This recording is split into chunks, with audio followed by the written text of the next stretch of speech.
All right. I think we'll just go ahead and get started. As we're going, if anybody has any questions, feel free to go ahead and pop them into the questions section inside of the webinar, and we'll go ahead and either try to tackle them right when we're talking about that specific topic, or we'll save it till the end and try to cover it then. So, all right. With that, thanks everybody for joining us today to listen to our webinar here on how to build a B2B growth machine for 2018. So,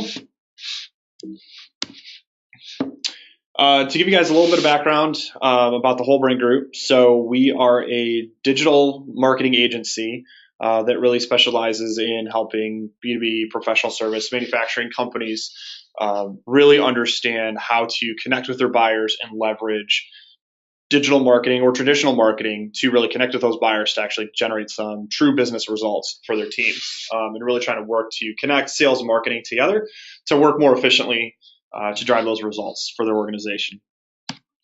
A little bit about me. So I'm one of the senior strategists here at the Whole Brain Group, and so I'll work with the clients to figure out what does their funnel look like, how are we going to go ahead and build and create the architecture of a growth machine for their organization. And I've actually spent a lot of my career working both at agencies, but then also being in-house. So being that marketing manager, marketing director, and having to try to figure all this stuff out myself with no budget or a limited budget to try to figure all these things out. So hopefully today we're going to go through. I'm going to give you guys a lot of stuff that you can take away and do things on your own. So you can kind of figure these things out so you don't have to always rely on an agency or somebody else to kind of solve some of these problems for you. So to go over our roadmap, really what we're going to talk about today is what exactly is a growth machine? How are you going to actually build one for yourself? How do you run it? And how do you actually measure and improve your growth machine as you move forward in 2018? So the biggest thing is to kick it off, kind of what is a growth machine and what's the definition that we use. So for us, we really look at a growth machine as being very buyer-centric. It's an efficient, measurable, and scalable system that's going to align all of your marketing and sales activities to achieving a goal. So a goal of increasing growth and some of those different metrics along the way. I think one of the big things to go over is kind of what a growth machine is not. So for ourselves, since we've been an inbound marketing agency, we've worked with, we're a HubSpot partner. So a lot of times when we talk to people get kind of confused about what are all these different options, because inbound is one component of how a growth machine can work. So kind of some of the things that a growth machine is not, it's not just about more. We've got a lot of clients that before we started working with them, the only way they knew how to grow was to just add more salespeople. And unfortunately, adding more salespeople is not necessarily always a scalable solution. You just can't scale that as well as you need to. So figuring out how do we go ahead and create a system that we can scale efficiently to actually grow without having to constantly add more bodies and do a lot more, trying to figuring out how we can be efficient. The other piece is it's not the same for everybody. So even, one of your direct competitors could have a completely different growth machine that works for you. This is going to depend on how you've been structured. We've had some clients that have been, like I said, just all salespeople all the time. And then we've had other companies where they've been more focused on some marketing pieces, and now they're realizing, hey, we've got an issue. We don't have enough salespeople, or they're not prepared.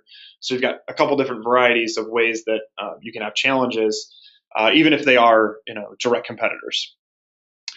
So it's really, we're going to kind of go through today, trying to figure out how you figure out what your specific growth machine could look like and how do you evolve it over time.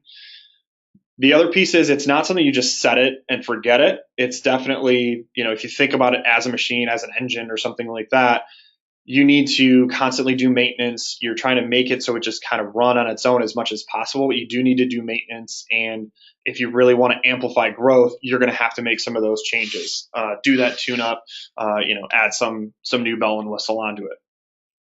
The other piece is it's not just digital. especially for a lot of our clients, the B2B professional services ones, the networking, the trade shows, the sales team, they're vital to growth. And so all of their activities need to be added to all of this and figured out how this stuff all works together. And how does digital and the in-person activities, how do they all work together, and how do we track those elements, keeping everything in line? So next, we're going to kind of talk about, like, why do you need one? The biggest thing is this whole growth machine. It's really looking at your overall funnel of how you're going to actually drive results for your business. And so we really look at this as the different stages where we're trying to map this. So we're saying, hey, the first piece is you're having to build brand awareness. You need to be able to generate leads from those people. You need to qualify those good leads out of that whole group that you have. And how are you going to go ahead and qualify those leads and get those over to create more sales opportunities and ultimately close more deals? And by doing this, we're able to get clarity on a handful of things. So one of them is we're actually going to be able to see what measurable goals we have available to us and actually understand the performance and what does that mean. We see this a lot with social media is a great example where it seems like it's just this ambiguous thing, like, yeah, we need to do it or we have to do these things, but we don't really understand how to look at social media performance to understand how is this actually going to drive growth. But if we look at it in the context of the funnel, we say, okay, some of this content that we're pushing out on social is to drive engagement, build brand awareness, while other content may be specifically tailored at how do we capture some of those people that are engaged with us on social platforms? How do we generate leads from those? Or how do we re-engage with them based on using remarketing tactics with social ads? We're also going to be able to understand what actually impacts those metrics, so that we can do more of what works and get rid of the things that don't work, or figure out how do we modify what's not working to make them work now. And you're also going to be able to know what your budget should be. It's also really important whenever we work with clients that are going into kind of like a growth mode, they realize that they need to invest more or put more money into it, do more things, but they don't know how much more or what exactly the results are going to be. So by doing this, we're able to figure out a little bit, have a better idea of what their budget should be or what the expectation should be coming out of running some campaigns, so that we understand what we should get in terms of a return to see, hey, is this worthwhile?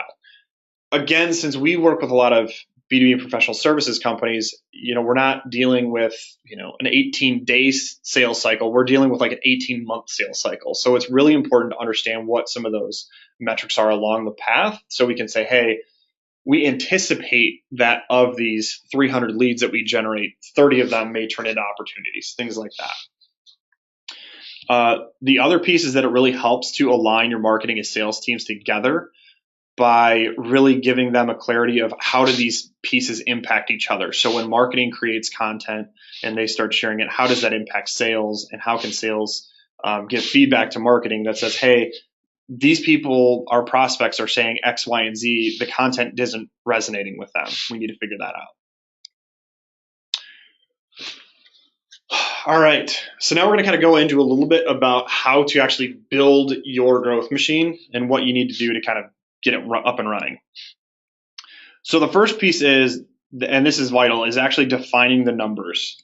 So like we said, so we're looking at the different stages, and the easiest way to keep this all under control is to look at websites visits as, how are we increasing the brand awareness? Then looking at how many leads are we able to generate, how many qualified leads, how many opportunities, and how many won deals in a time frame. So these are going to be kind of the base metrics that we want to keep track of. And as you move forward, there's going to be a lot of different things that you could do and analyze and understand. But really, at the end of the day, we're really looking at these core metrics as really the basis for what your growth machine should really be focusing on, as these are really the different stages of it. When we want to start looking at performance of other elements, then we can do a little bit more of a drill down. So when we start looking at this, these are some standard benchmarks of kind of goals that you might want to get to. And I find this to be really, really helpful to kind of give a benchmark to say, hey, what should these conversion rates be? Because really what we're looking at is we want to make sure that we've got movement through the system. We don't want to just have contacts sitting in any spot. So we really want to understand how well do people move through the funnel, or how well do we exit the bad contacts out of the funnel. So these are actually some pretty good benchmarks that you can go ahead and use. And when you start putting together your own funnel, taking a look at how well do you stack up to some of these rates. And this will give you an indication too of where you should kind of start to kind of start attacking different problems. Like I said, it's really important to get the numbers first, because that's really going to help you stay focused in what you actually need to tackle first.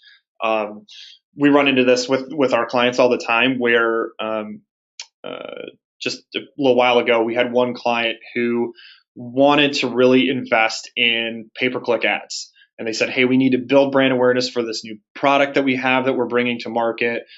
And we really need to do this. But they had very low visitors on their site, and they had no way to capture the contacts at all.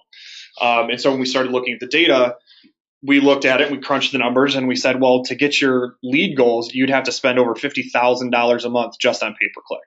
And obviously that's not something that they were able to invest in to hit those numbers that they were looking for. So we had to start looking at what are those other ways that we can start generating more leads and building up awareness, rather than having to invest over $50,000 in ad spend every month to hit those numbers.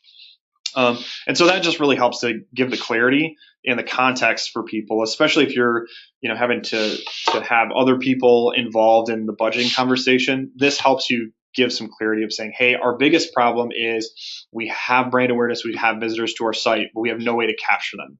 What can we do there? Or, hey, we've got all these people that we've got a huge database of contacts, but we've never nurtured or done anything with them. That could be our quick win opportunity there to go ahead and try to see who's actually ready to buy. And so then for the next step, the next piece that's really important is to actually understand who your buyers are. And I think this is one of the most important pieces after defining the funnel and understanding the metrics of what you're looking for, because this is really going to give you the ideas of where do you need to focus your time and effort, and what types of information is going to be the most valuable. So really understanding what the actual pains and needs are for your specific buyers. What's also really important is understanding where and how they consume information. We have one client where one of their target audiences are construction foremen who are on job sites all the time. And so for getting new bid requests for their project, for their services, they would get called, or requests would come in from a project foreman who's on a job site, they're on their phone. So understanding how they're actually engaging with your brand and looking for information changes things. So that indicated how should we change their SEO strategy, and how should we go ahead and make sure that we've got localized search set up in the right ways, and actually have it so that when they're searching, it's a really quick and easy way for them to go ahead and just click a button and request a quote or talk to somebody right then and there, so they can keep their project moving. So understanding how your buyers are actually engaging in the world, not just what channels they use, but also where are they when they're looking for that information, what time of day. That's really important information to have. That's really going to give you context in terms of what you should do to really maximize your efforts when you're attacking your problems in your growth funnel. The other piece is really understanding how do they buy. So this is really important, looking at who are all the different people or roles involved in the buying process. This is also going to give you insights in terms of where do you have problems in your growth funnel. Because again, B2B professional services, typically when we're working with a client, we say there's 3 different core roles in the buying process. There's the researcher, there's the decision maker, and there's the influencer. And all of those people have a different role in the buying process. And some of them may or may not go to your website. They may be requiring information that's shared to them to if they're the researcher, they may need information to share with the influencer and that final decision maker to get them to buy in. So being able to arm them with the right information is important, but you have to know what it is that that other person is going to be looking for, so you can share that right type of information, so you can really optimize your conversion rates in the different sections of the funnel. And then finally, really understanding what do they actually need and want from you, and understanding that by stage as well. So, they don't need to have, every little piece. They don't need to know every little piece of information about the history of your firm and everything like that right out of the gate when they first meet you. They just need your expertise in some area to answer some question. You can get into some of those other things later. So being able to add the context of what types of information do they need, when and where, is really helpful, and that gives you the opportunity to optimize your conversion rates. So again, looking at this, it's really important to understand how do these different channels really come into play. So if you're looking at this, 94% of B2B buyers reported using some form of online research at some point during the purchasing process. So with everything, everything becoming digital at some point, it's really important to understand that even if your organization is really focused on just having a huge sales team that are doing a lot of activities, the online component is really important to understand how does that play into the whole equation, and when and where should you go ahead and start making improvements there. And then also, social media is becoming more and more important in the buying process, and for the research phase to say, hey, who are some of the other clients? What types of things do you offer? What are people saying about you as an organization? It's a really important thing to start looking at and really building up your community online, to looking at how do you go ahead and leverage some of those advocates that you have online, and how do you generate some more leads and traffic from those channels. And then what's interesting is that the fundamental shift in how people are buying, that it's becoming more and more digital because of the access of information. So this is really important to look at, because now, rather than having somebody be reliant on just your sales team, they're looking for information. So even if you've always been a sales first organization and now you're just getting into marketing, or you haven't done a lot of it, it's important to understand how much of the buying process is done digitally.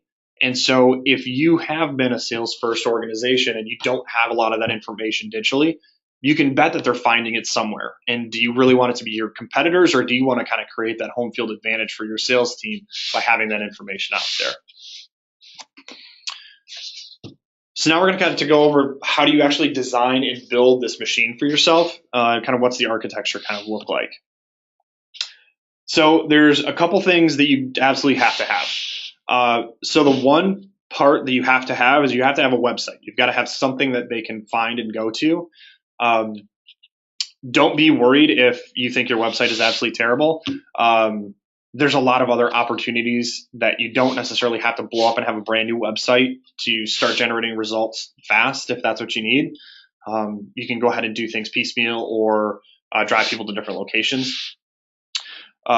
You have to have content. That's like the one thing, is that the content is the fuel for a growth machine. You've got to have that to make this whole thing work. And you also have to have good analytics set up in place, so you can actually trust the metrics that are coming back for your funnel, to really understand what that is. So that's kind of like the three core things that you have to have. But then in terms of actually getting some traction, it's understanding that you have to have some good promotion channels, ways to actually get that message out to those buyers or have them be found, having those conversion locations, and then have some form of nurturing to get to the next step, to move through the funnel to that next location. And like I said, this doesn't have to be just online. So if we looked at this from an online perspective, like a promotion channel could be your SEO strategy, your social media, pay-per-click, social ads, ways to kind of get your content out there, whether it's through, earned media by publishing your content and getting it picked up somewhere else to drive people back to your site. And then having a conversion location on your site where it's, hey, here's some content piece, or hey, join a webinar. That's another way to go ahead and convert those contacts. And then having that next step for nurturing them. In an offline perspective, for a sales rep, the promotional channel could be going to that trade show, going to that networking event. So there's going to be X, 1,000 people at a trade show, and they're going ahead and basically their networking is lead generation activities, trying to meet people and generate those leads.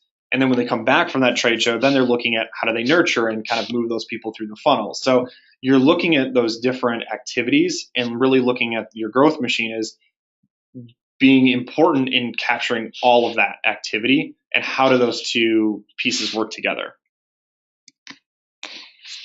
So when we start going through, now we're looking at, what are the ways that we can increase visits, leads, qualified leads, opportunities, and won deals. And kind of that's really what we're looking for in terms of how do we align our tactics. So now I'm going to go through and kind of show you a little bit about some of the different tactics to kind of understand what works when and where, because I think sometimes that's one of the biggest hangups that we've seen with clients is, hey, I need to have better brand awareness. What do I need to do to get there? And then what do I need to do for generating more leads and helping my sales team?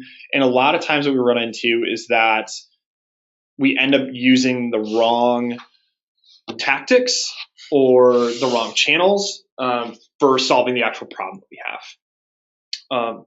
So one of the things that is really important to look at is how do these different elements work. So for increasing your brand awareness, you're really looking at a lot of your own media would be your website, your SEO strategy, your blog content, your social content, and then adding in different elements. So adding in some paid activities. So pay-per-click activities are really good, especially if your SEO isn't great and you're not seeing a lot of traffic. There's sometimes a long lead time in terms of once you start fixing SEO issues or really attacking targeted keywords, that there can be a little bit of a lag there. And so actually amplifying some of that with some pay-per-click can be a really good idea. And the other piece that's really, really important is also looking at where are those locations that are relevant to your buyers. So remember we said, hey, one of the most important things is to understand who your buyers are. Really looking at where do those people consume information? Where do they look for information that's really valuable to them? So, it could be trade associations they have blogs that they are pushing content out and they're always looking for info. So that's actually a great place if you're trying to build up brand awareness is to start connecting with the trade associations because they have content that they're trying to produce and send out to their members. So if you're finding that you've got a target audience that is part of a specific organization, trying to see how you can go ahead and provide valuable content to kind of build yourself up as a thought leader, build the organization up as a thought leader, and getting it out there is really beneficial to get more eyeballs onto your content. And then you get an added benefit from an SEO perspective of having those links back to your site. So that's going to kind of increase your reach there in terms of your website and getting new eyeballs on there. So that's some of those ways that you can go ahead and increase that reach. That's really important. And the other thing is then creating that valuable content too. So there's other ways when we said, hey, you have to have a website, but there's other opportunities that you have available to you. Some of those pieces can be things like interactive content pieces, which are, you can have that on a separate location that isn't necessarily on your website, or creating a really good deep dive page, very targeted to that buyer. So those are some things that we've been doing for clients to really kind of move the needle for some of them, is creating what we call kind of like a pillar page. So really taking that buyer and saying, hey, what is everything that buyer would need or want that we can really go ahead and optimize for SEO, that's really targeted to that buyer, their pains, needs, and wants, and really targeted to their buyer persona and their buying process.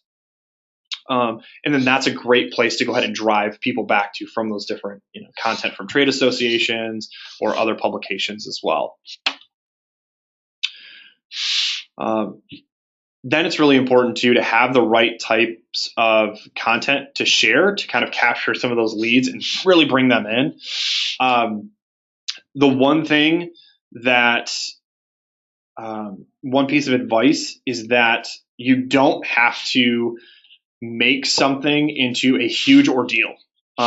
We've seen that a lot of times with clients because typically, they're a subject matter expert. They may be an engineer or something like that. And so for them, they look at a white paper as like this 10 to 12 page document that's 6 months of research. They're kind of going back into their grad school days. But really, it doesn't need to be that. So ebooks, white papers, they don't need to be as long or as complicated or as in-depth as they would need to be kind of like in an academic setting, for example. So we can make things a lot shorter, simpler, really synthesizing a lot of that information. And by understanding where and when they're using that in your growth machine is really important, because early on in the process, you can have something that's a little bit lighter. You don't need to have a ton of details, and it doesn't need to be about you. You can kind of get into those pieces later. So, sharing an ebook, an ebook can end up being shorter in terms of length than even a blog could be. So if you're looking at a good blog to increase your SEO, you're looking at, 12 to 1500 word blog post at minimum. But when you're looking at an ebook to generate leads, you could be looking at something that's 500 words or less, trying to really synthesize down some of that information and kind of drive people through. And then you can use some of that blog content as surrounding elements of it. And I think what's really, really important too is that if you are in B2B professional services space and there are multiple decision makers, really understanding what's the vehicle that you're going to actually distribute content to them, whether it's your sales reps are going to share that content, or if you can automate that in marketing with email campaigns or remarketing campaigns to really share additional content that would be relevant to those other buyers in the buying process. That can be really important. And a lot of that information as well is typically a lot of that early on stage content where they want to see some of that information as well. And then also mixed in some of the information about your organization as well.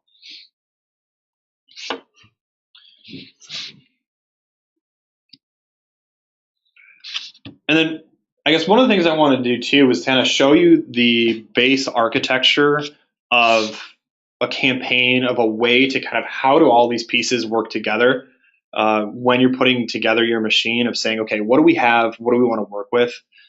So you may not have all of these things. Obviously, some of this has in here, the purple section is an automated workflow campaign. So if you don't have a marketing automation system or an email marketing program that can do drip campaigns, that may not be something that you're going to focus on.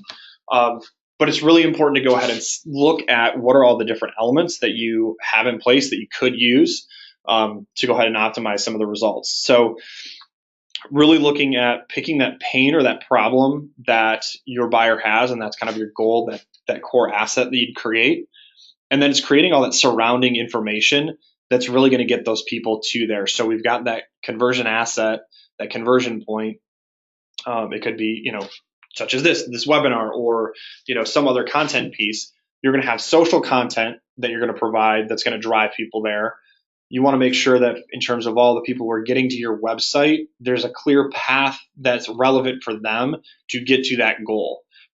So this is looking at, hey, do you need to make a change on your homepage right there on the hero and say, hey, we're promoting this thing to generate leads, to move the needle. We should go ahead and put that in the locations on our website that the most people visit, rather than just kind of putting it somewhere and just having it buried or hidden, making sure that there's a clear vehicle on your site to really help people get to that location on the site. And then the other piece is really looking at how are you getting that blog content or other content out there, and how are those paths getting back to that conversion point. So that's why it's really important. If you're doing shared content with a trade association, for example, you're going to want to go ahead and write that content to give them, valuable information to share with their group.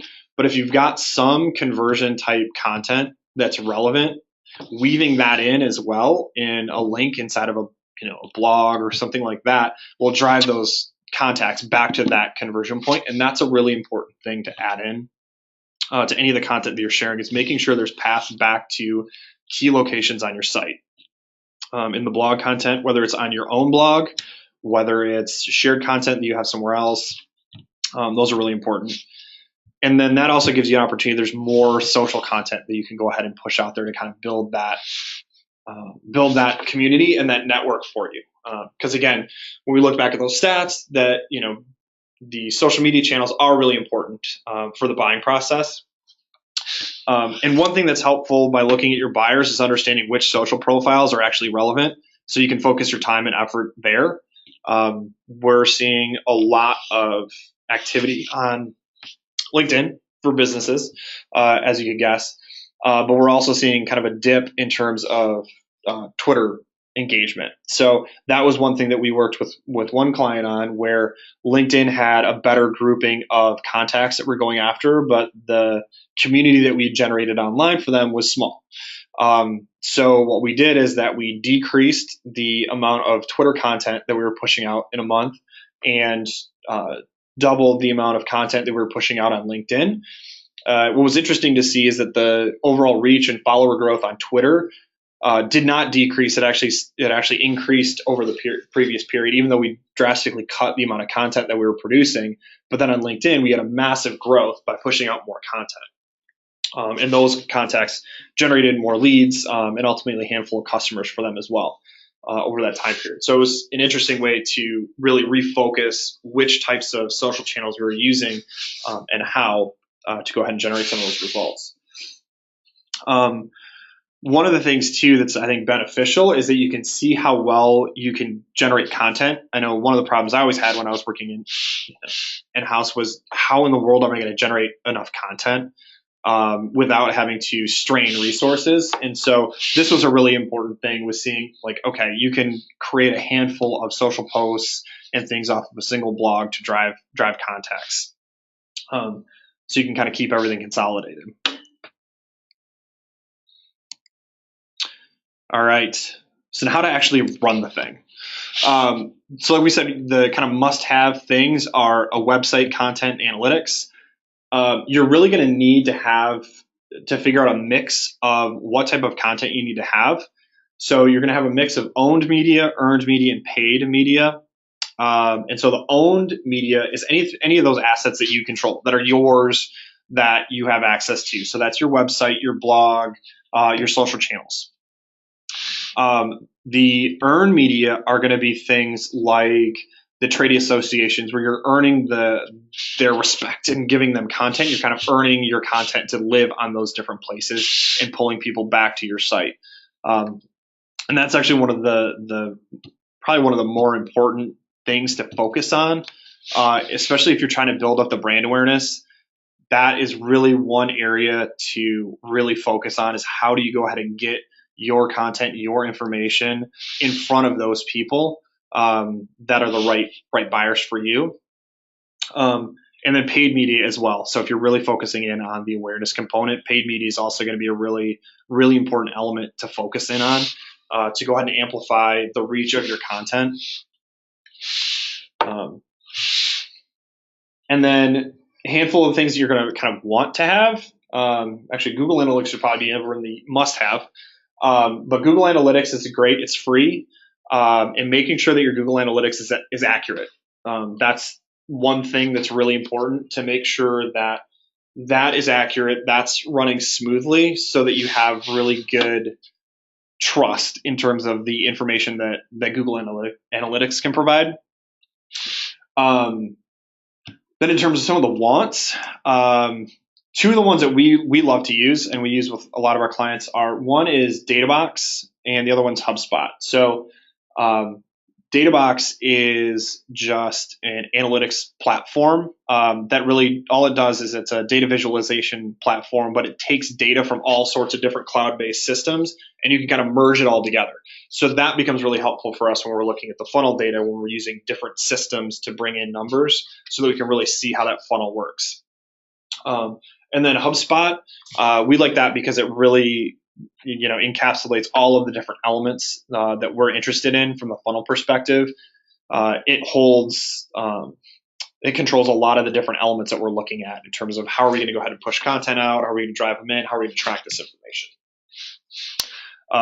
So as an example, so this is an element inside of HubSpot looking at a campaign. So this is a campaign that we ran for a client, and it's really looking at, okay, how do we capture those contacts? What are the locations? How well are they performing?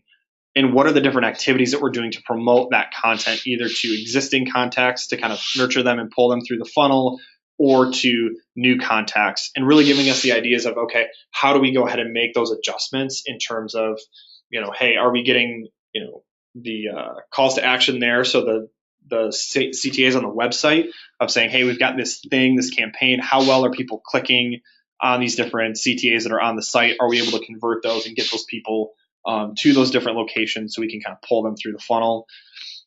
And then looking at blog content, site pages, and social content, things like that, and even paid activities to see how well are we able to actually get people to our sites and to those different locations for a specific campaign is really important.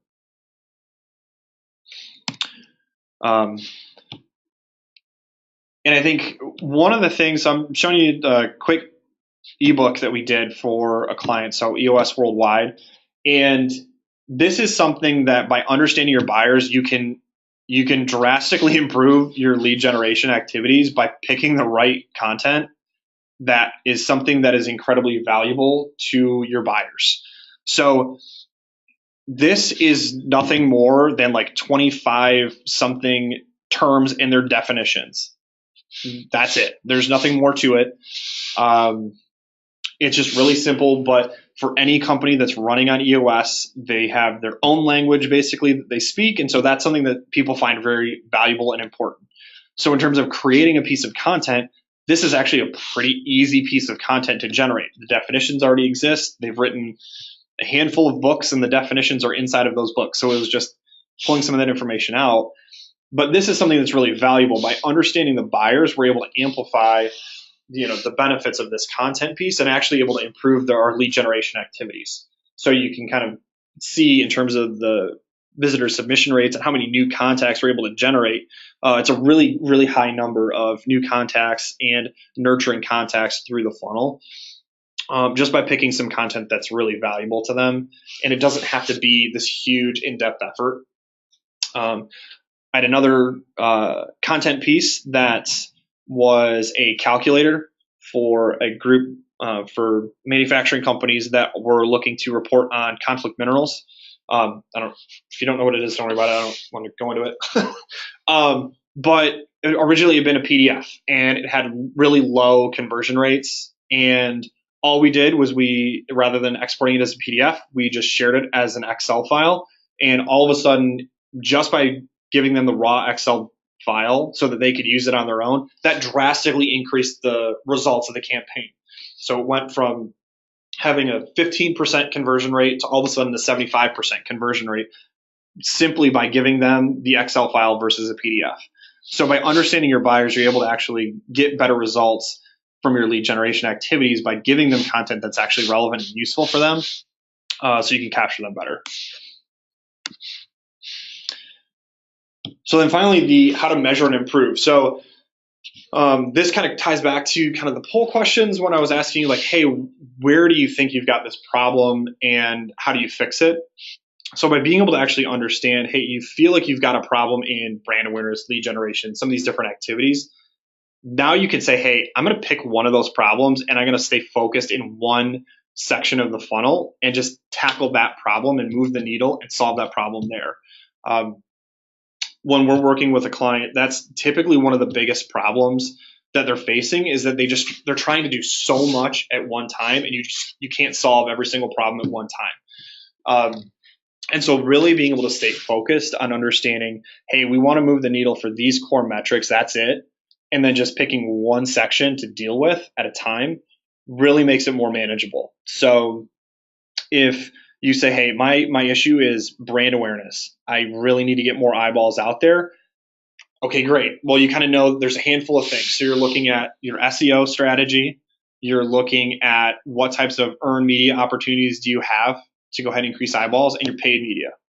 And that puts some context around what you should focus on.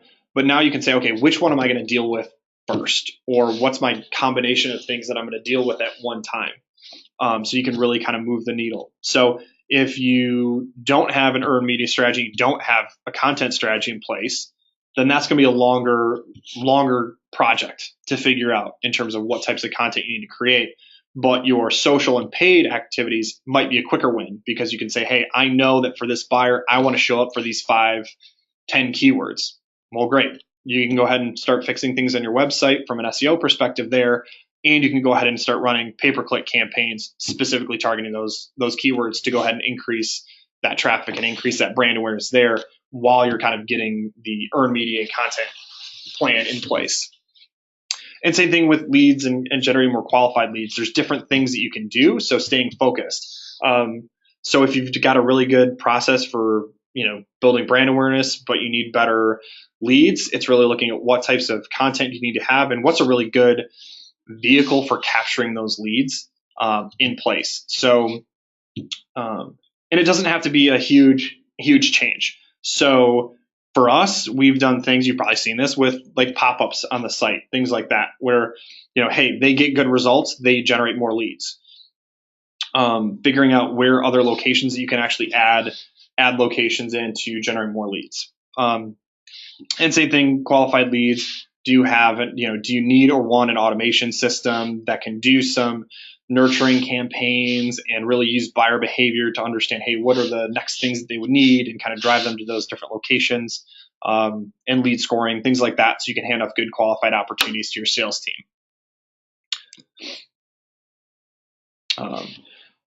So what I kind of going through the conversion metrics again, it's, hey, what works?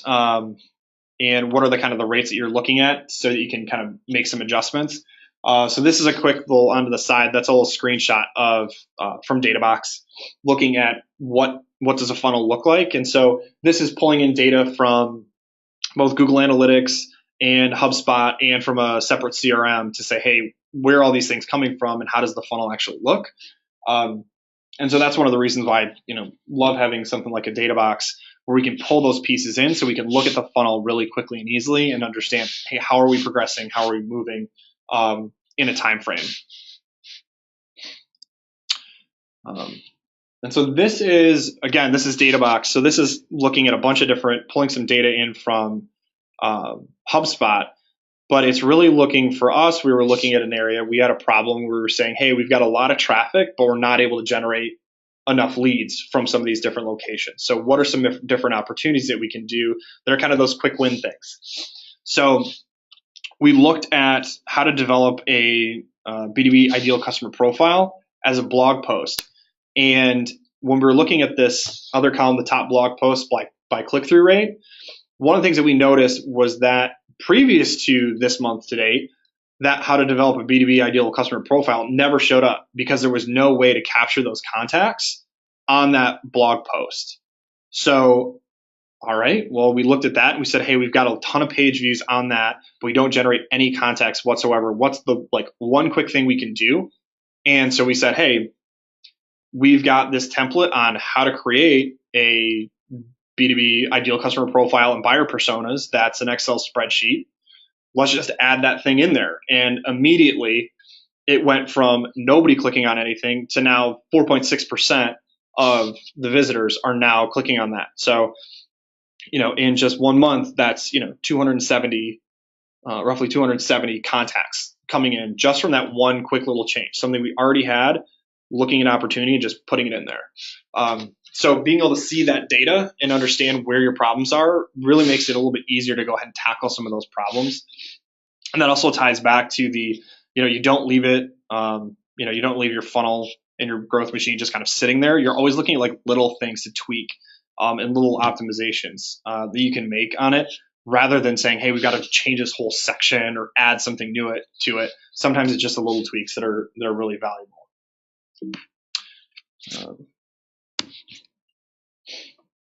All right. So kind of the to-dos. Now we've kind of gone through the growth machine. Here's kind of like the to-dos that I would say for you to kind of build the right growth machine for you. Like I said, going through and actually defining your funnel based on those different metrics and kind of understanding where that data is coming from is really important. And then also kind of working, if you've got sales and marketing teams working on those, really getting those teams together to understand what's the definition of a lead, a qualified lead, a sales opportunity, and kind of who's responsible for those. And then coming up with an agreement between the two of when do they pass things off, and making sure that there's an open discussion of, typically we see it of like the marketing team handing off a lead to sales, and sales is like, it's frustrating. You need to have those conversations so that the teams can work together and make adjustments. So it only works if they're making those adjustments and working together, and getting that feedback of, hey, these aren't good leads. Well, why? What can we do to make those better? How do we help each other be successful? And that really helps too with defining your buyers. And actually, as a note, that spreadsheet that I mentioned, I am going to share that, as well as a couple other content pieces with everybody afterwards. As some kind of next step pieces that would be helpful. Then the next piece that I would say is, after you've been able to define your funnel, define your buyers, kind of map out kind of what does your growth machine kind of already look like, and based on what you said in terms of where your problems are, kind of what are some of those different things that you're going to kind of need to focus on. So I think most of you downloaded the budgeting prep checklist, and that's a great place to kind of identify what it is that you should kind of focus on and where the problem areas are, by picking some of those different areas. So if you said, hey, awareness is our biggest problem, tackle that problem first. Figure out how you're going to go ahead and build brand awareness, and get that content out there. If it's lead generation is your number one issue, okay, figure out how are you going to go ahead and get those leads coming in, things like that. And then finally, the biggest thing is starting to feed the machine. And again, it's fed on content. So that's the biggest thing that you can do is start figuring out what are those different content topics and things like that your buyers are really going to resonate towards, and start getting that going. And I'll also say that it probably doesn't need to be as in depth or as long as you may be thinking. Sometimes it's just the 5 quick bullet points that you just say, hey, this is something really simple and easy that you just know. Those 5 bullet points could be mind blowing to one of your prospects. They've never even thought about that. It makes all the sense in the world, but they've never thought about it. So sometimes just sharing the really quick and easy information is a great place to start. And the beauty of it is you can always go back. You're going to, if you have a blog post that you create and share and push it out there and you get some results, great. You can go ahead and make modifications to that later, and keep optimizing things.